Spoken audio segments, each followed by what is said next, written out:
ng hapon, Pilipinas. 4:36 ayon sa Philippine Standard Time. Live mula rito sa Pag-asa DOST, narito na ang latest sa lagay ng ating panahon.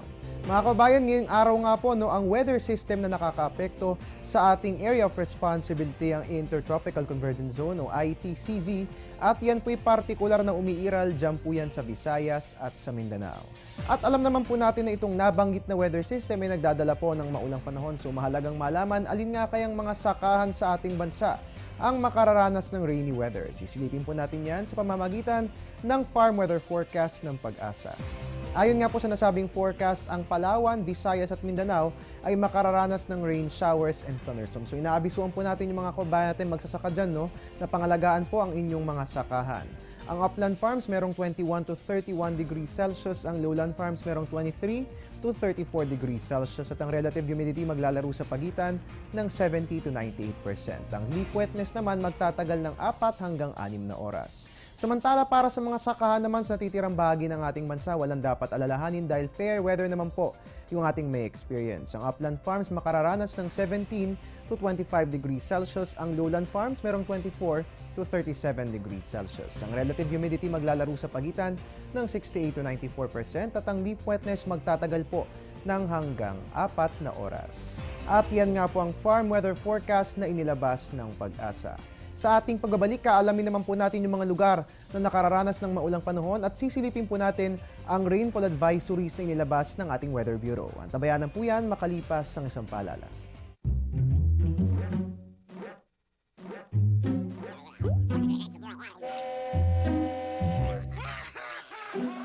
Worried kung nasaan ang package mo? Sa Air 21, worry-free! May real-time SMS updates, kaya alam mong status ng padala mo every step of the way. Why worry?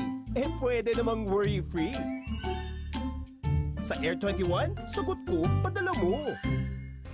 At mga kababayan, ngayon nga pong hapon ay naglabas ng rainfall advisories ang Pag-asa dahil maulang panahon nga po ang nararanasan sa iba't ibang panig ng Mindanao. At ayon nga po rito, kasalukuyan pong nakararanas ngayon ng maulang panahon ng mga sumusunod na lalawigan. Kasama nga po dyan ang Zamboanga City, partikular ang Patalon at Parasan, ganun din ang Dipolog, Zamboanga del Sur, at ang Kuya, Maramag at MVC sa lalawigan ng Bukidnon. Sakop din po ng nasabing abiso ang mga sumusunod na lugar. Ito nga po ang Misamis Occidental, partikular sa Sinuza, ganun din ang Davao City, Davao del Norte, Mahayahay, at ang Davao del Sur at ang Tarragona, partikular po yan sa Davao Oriental. At kasama rin po sa nasabing rainfall advisory, ito nga pong mga sumusunod na lugar. Kasama nga po dyan ang North Cotabato, partikular po sa Malang, General Santos City, Surigao del Sur, partikular po yan sa Awasian, at ganun din ang Cabadbaran, Agusan del Norte, at ang Lanao del Sur at Maguindanao.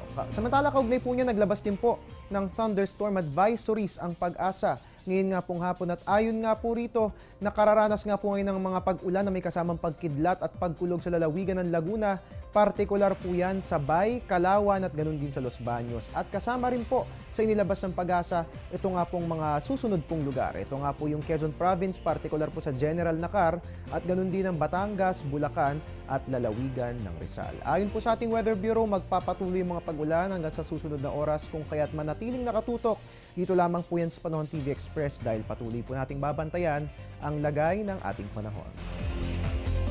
At yan po muna latest mula rito sa Pag-asa DOST.